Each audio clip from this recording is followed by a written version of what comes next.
Baahubali part 1 part 2 மாதிரி NEET part 1 part 2 part 5 close. இனி நீட்டுக்கு சாப்டரே இல்லை. ஏன்னா அது பிரசிடென்ட் ஆஃப் இந்தியா கையில் இருக்கிற வரைக்கும் தான் அவங்க ஆட்டம். கவர்னருக்கு அனுப்பிச்சேன், கவர்னர் அனுப்பல. பிரசிடென்ட் ஆஃப் இந்தியாவுக்கு அனுப்பிச்சேன், ஜனாதிபதி சும்மாவே வச்சிருக்கிறாங்க. இன்னைக்கு ஜனாதிபதி அவர்கள் நிராகரித்து திருப்பி அனுப்பிட்டாங்க.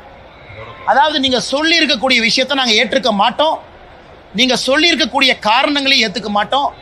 நீட் இந்திய மக்களுக்கு, தமிழக குழந்தைகளுக்கு நல்லதுன்னு பிரசிடென்ட் அவங்க திமுக அசம்பிளியில் போட்ட ரெசல்யூஷனை நிராகரித்து திரும்ப பதில் கடிதம் அதிகாரப்பூர்வமாக முதலமைச்சருக்கு போட்டார். முதலமைச்சரனுடைய நீட் நாடகம் அதிகாரப்பூர்வமாக முடிவுக்கு வந்துருச்சு. அவர் புதிய நாடகத்தை தொடங்க வேண்டும் என்று அன்போடு கேட்டுக்கிறேன். அந்த புதிய நாடகத்திற்கு அனைத்து கட்சி கூட்டம்னு ஒரு ட்ராமா பண்ணுவார், அதுக்கு எல்லாத்தையும் கூப்பிடுவார் வழக்கமாக. அடுத்து நான் முதலமைச்சரை சேலஞ்ச் பண்ணுறேன், சுப்ரீம் கோர்ட்டுக்கு போங்க. இதுக்கு தான் நான் காத்துக்கிட்டு இருந்தேன். ஜனாதிபதி அவங்க ரிஜெக்ட் பண்ணணும், வேற எந்த வாய்ப்பும் இருக்கக்கூடாது. உங்களுக்கு இருக்கக்கூடிய ஒரே ஒரு வாய்ப்பு சுப்ரீம் கோர்ட். ஆனால் சுப்ரீம் கோர்ட்டுக்கு மட்டும் போக மாட்டாங்க. ஏன்னா நீட்டு வந்ததே சுப்ரீம் கோர்ட் மூலமாகத்தான்.